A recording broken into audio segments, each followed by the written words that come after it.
Coming up next on Arizona Horizon, details on a federal judge blocking the Trump administration's changes to vaccine policies. Also tonight, health warnings as a record-breaking heat wave approaches. And a new study looks at why leaders lead and followers follow. Those stories and more next on Arizona Horizon.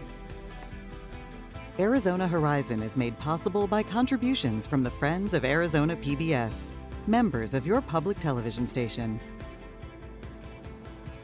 Good evening and welcome to Arizona Horizon. I'm Ted Simons. A federal judge yesterday blocked the Trump administration from implementing new vaccine guidelines. The move is considered a major blow to Health Secretary Robert F. Kennedy Jr.'s efforts to overhaul the country's vaccine policies, especially those involving children. For more on the impact of the ruling, we welcome Will Humble. He's Executive Director of the Arizona Public Health Association. Will, good to see you again. Thanks for joining us here. Happy St. Patrick's Day. Thanks, same to you. Nice tie. Appreciate you dressing up for the occasion.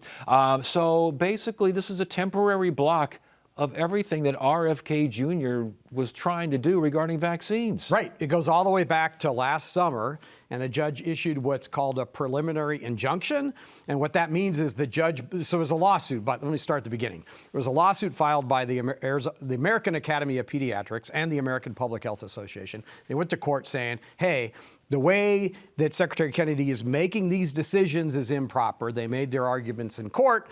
The judge, there hasn't been a trial yet or anything like that, but the judge goes, hey, we think you're going to win, so I'm going to issue a preliminary injunction, which ends the things that Kennedy did last summer and since around vaccine policy. And the lawsuit said that basically that the vaccine changes were, I think the quotes were arbitrary and capricious. Correct. And the judge probably said, you think you got a point there. Correct.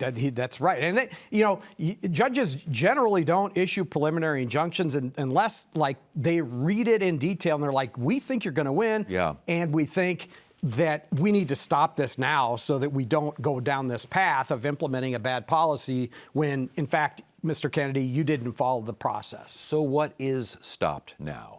So one of the things that happened was last summer, Kennedy, remember it was at about the time we were getting in a fight with Denmark about Greenland. And Secretary Kennedy says, hey, we want to follow the way Denmark does their vaccine schedule. And so he just changed the vaccine schedule for 7 vaccines. So it was influenza, RSV, hepatitis A, hepatitis B, rotavirus, and one I can't think of right this second.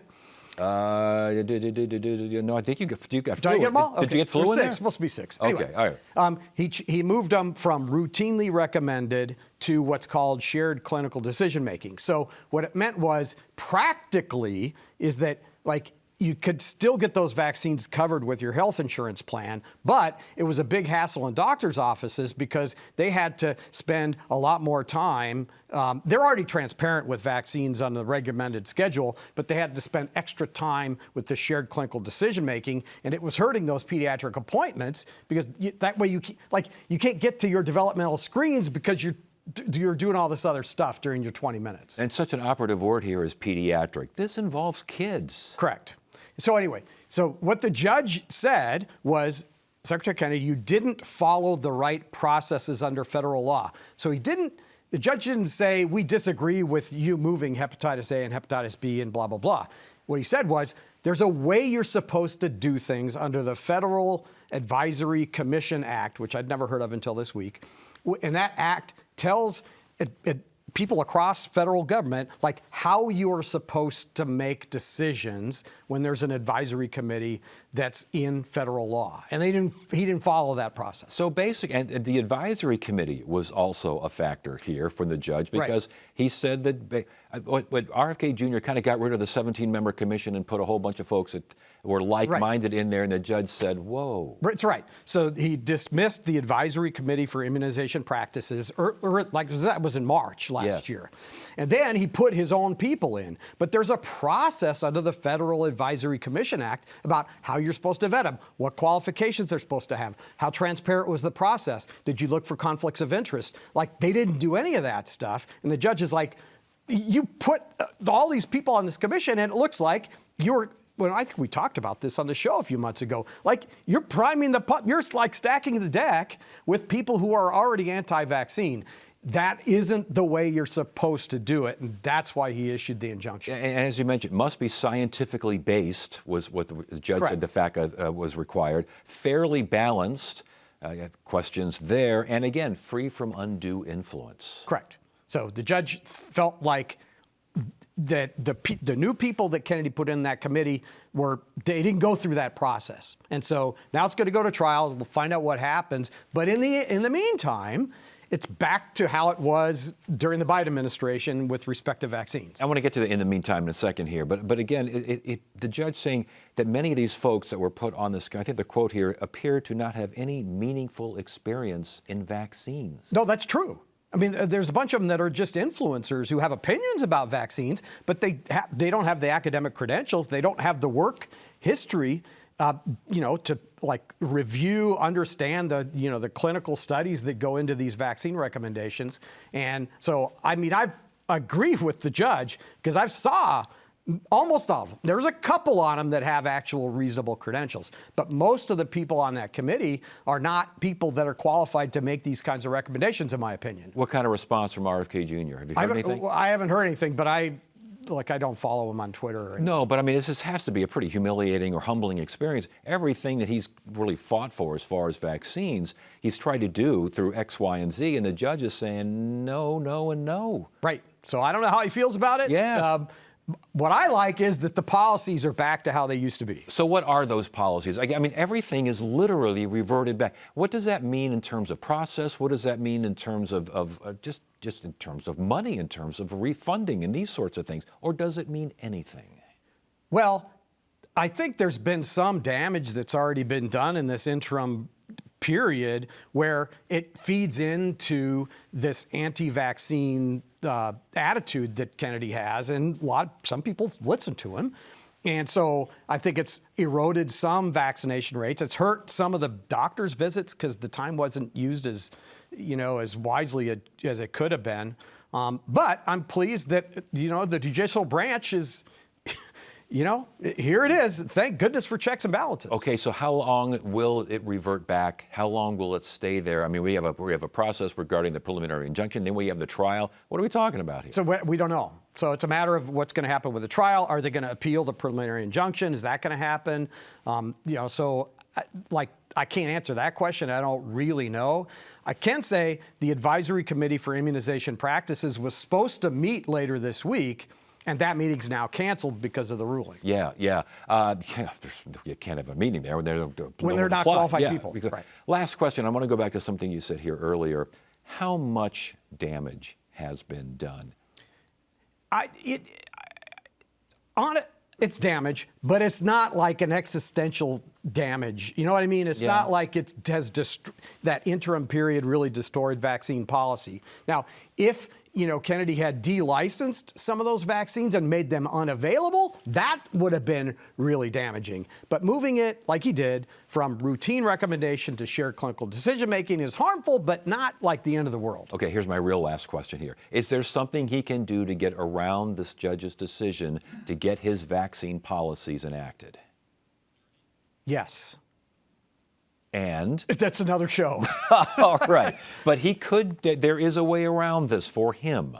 Oh, yeah. Not on this issue, but it's a different mechanism. Yes. Through the Vaccine Injury Compensation Fund. Holy smokes, you're right. Different and that is a totally different show. We'll invite you back on that one. Good to have you here. Right, my pleasure.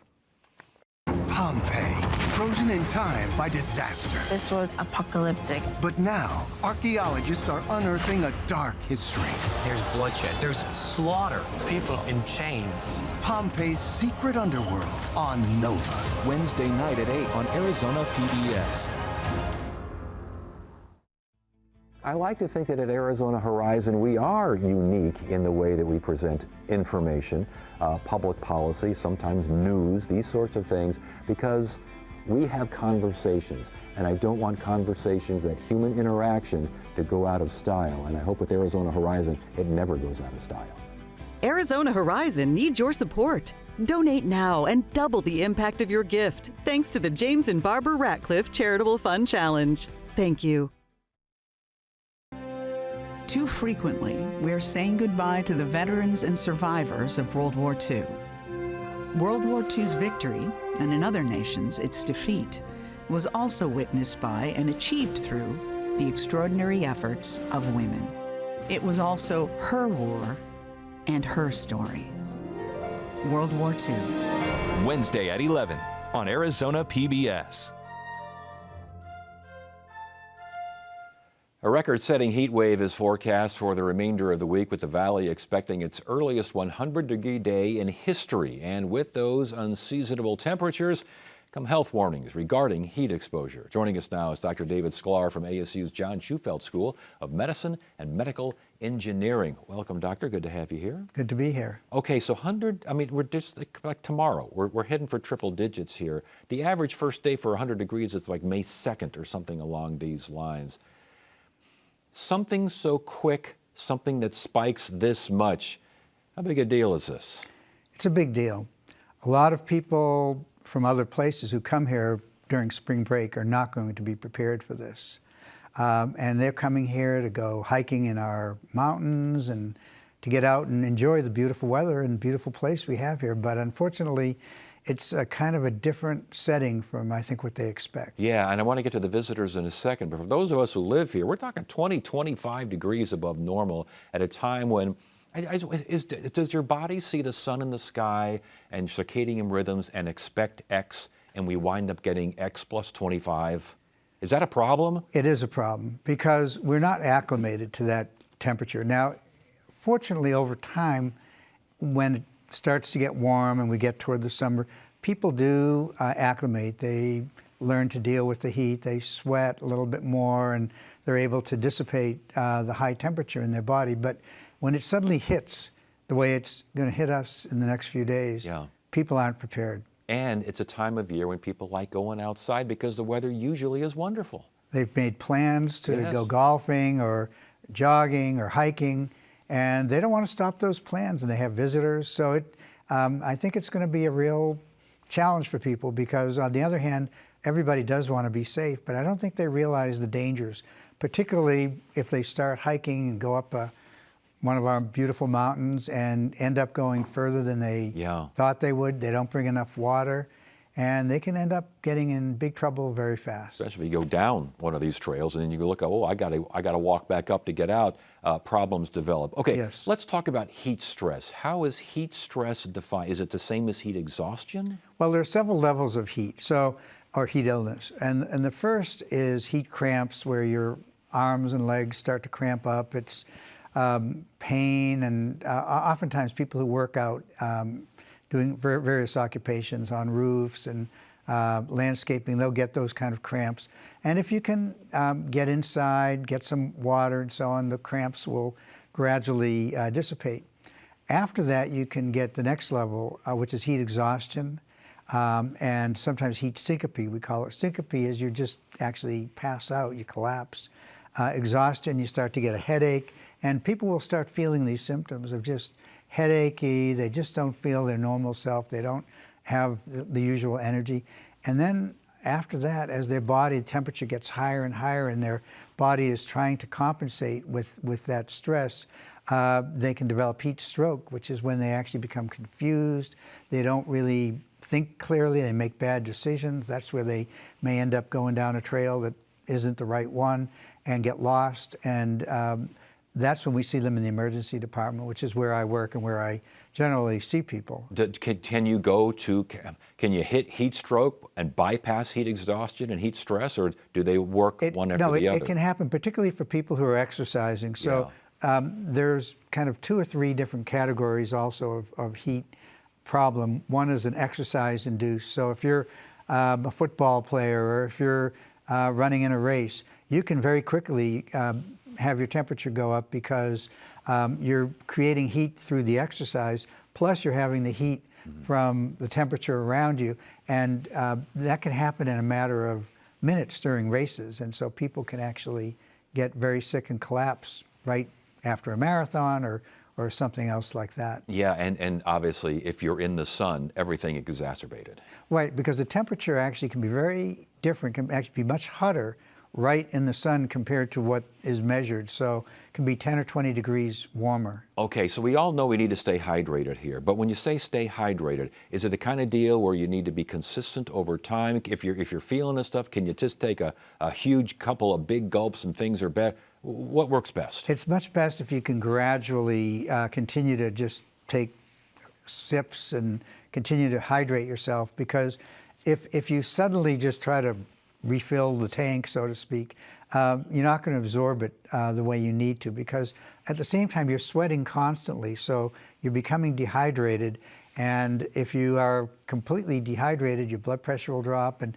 trying to just fix that with a few big gulps isn't going to really work. What about wearing clothing, light colored clothing, especially if you're in the sun? Should you wear long clothing and long sleeves? Long sleeves are not good. Short sleeves and shorts and sunblock, of course.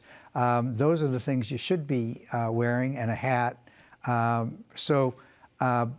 Because the clothing can make your temperature higher in your body. Even if it's light, and even if it's loose fitting and supposed to be designed for hot temperatures? Well, there are some, I think, that work better than others, but if you have the right design and it's light, it can work well. And lighter clothing, does reflect the sun off, so it's better. The darker clothing absorbs more heat. I know one person who likes to wear a wrap, one of those cool wraps around the neck. With water on them? Yeah, they're very cool and stuff. Is that a good thing? Well, cool water is what we use in the emergency department. So if you have cool water and that's helping to cool your body, that's yes. sort of what we do. That's what our EMS folks now use that when people are picked yes. up on the roadway. It seems to work. I'm asking for a friend here, but it seems to work.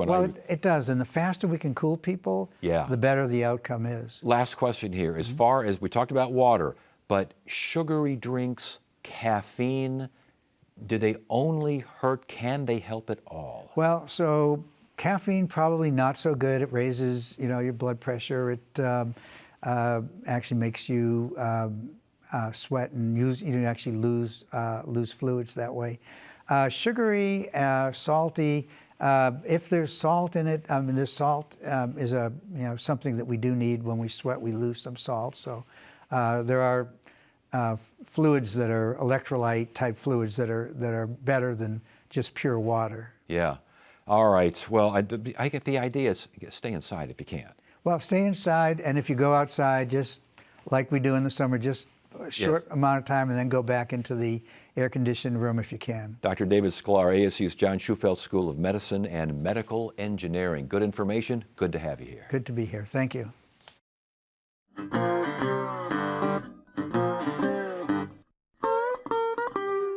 From the internationally famous Riverside Park Ballroom here in Phoenix, Arizona, we present one of the nation's great Western swing dance bands, Bob Fyatt and all the Western Playboys. Well, I ain't got nobody,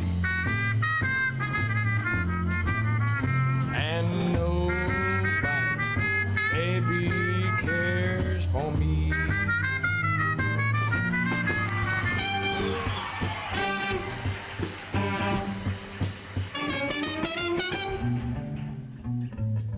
Oh, the shark has such pretty teeth, dear, and it shows them pearly white.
A new study out of ASU looks at why people choose to follow others. The research is changing the way scientists view leadership in that it shows that power through demonstrations of skill and knowledge have been part of human societies deep into our evolutionary past. Dr. Thomas Morgan is an evolutionary anthropologist at ASU, and he joins us now. Doctor, good to have you here. Thank you so much for joining us here. We're talking about hierarchy and leadership. Before we get too far afield, give me definitions. So, yeah, I mean, if you look at almost any species, there are some individuals that have more influence, higher status, more access to resources. So these are very different to the sorts of hierarchies that we might see in our society today, where we have, kings, presidents, these informal institutions of leadership. But across species, we see these differences between individuals, and these are hierarchies in a more general sense. And the study with human anthropology has kind of been once we became hunter-gatherers, once we stopped beating each other over the head with clubs, we started to figure things out. But your research is showing something different, huh? Yeah, so, I mean, for hundreds of thousands of years, our ancestors were hunter-gatherers, right? This is how they got their food, how they survived, basically. And for a long time, anthropologists and archaeologists found very limited evidence of hierarchies amongst hunter-gatherer groups, both ones from the past, looking at the record, but also the contemporary hunter-gatherer groups that exist today. And that gets very different when we look at agricultural societies, again, both in the record and in contemporary ones. So there was this idea maybe that in the deep human history, we just didn't really have hierarchies at all, and that maybe humans were a very egalitarian species, which would make us both different to lots of contemporary societies, but also very different to other animals as well. So the inequalities, the idea that inequalities maybe came from farming or complex societies or these sorts of things, you're saying not so fast, huh? Yes, exactly. So it's definitely true that shifting to agriculture gives you different kinds of wealth that can accumulate in new and pretty stark ways, right? Someone's got to control all the grain, gets piled up in a granary, that person has a lot of power. But it now looks like there's lots of evidence that even amongst hunter-gatherers, there are differences between people in who has influence, who has power, who gets their way, who enjoys better health, those sorts of differences. And our work is suggesting that those differences, too, have a deep history in our species. When was that leverage, do you think? When did the leverage start happening? Well, so the argument for this is that the reason humans have these kinds of hierarchies is that, unlike other species, we live in a very cooperative and collective way where our lives are dominated by behaviors and technologies and problems that we just can't solve on our own.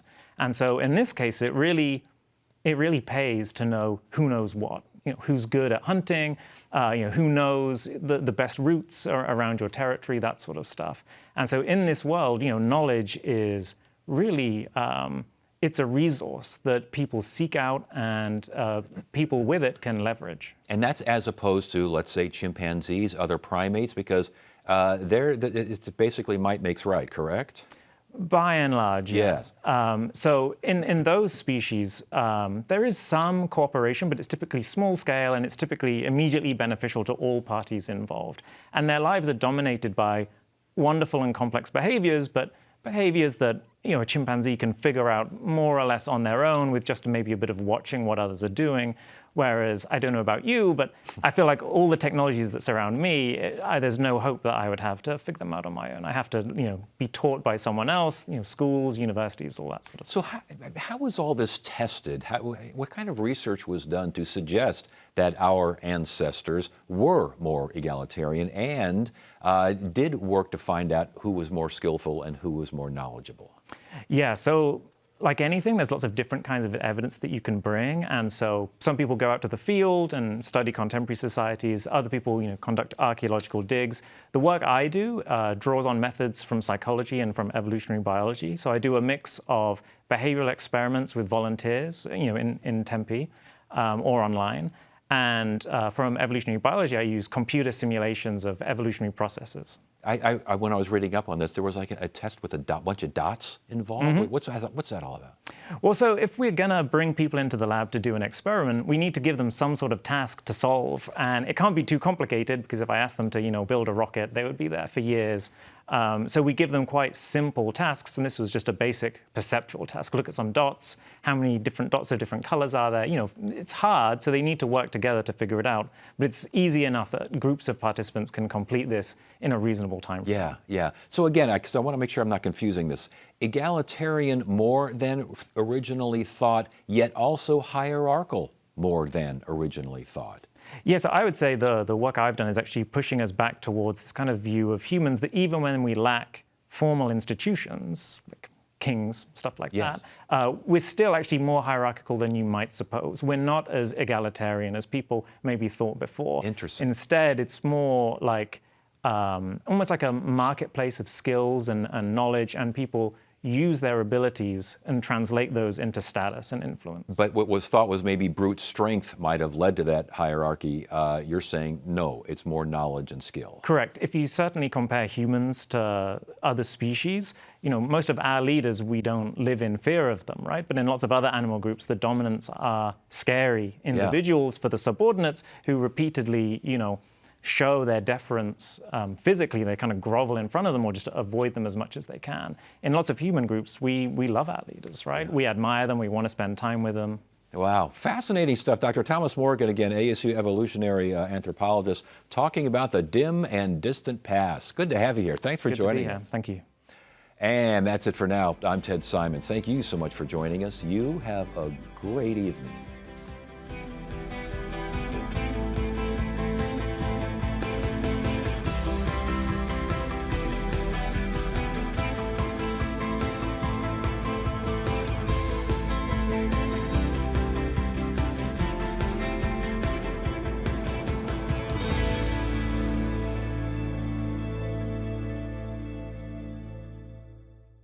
When you want to be more inspired, Arizona PBS delivers unforgettable experiences in music, theater, and the arts, thanks to members like you. And so many Arizonans are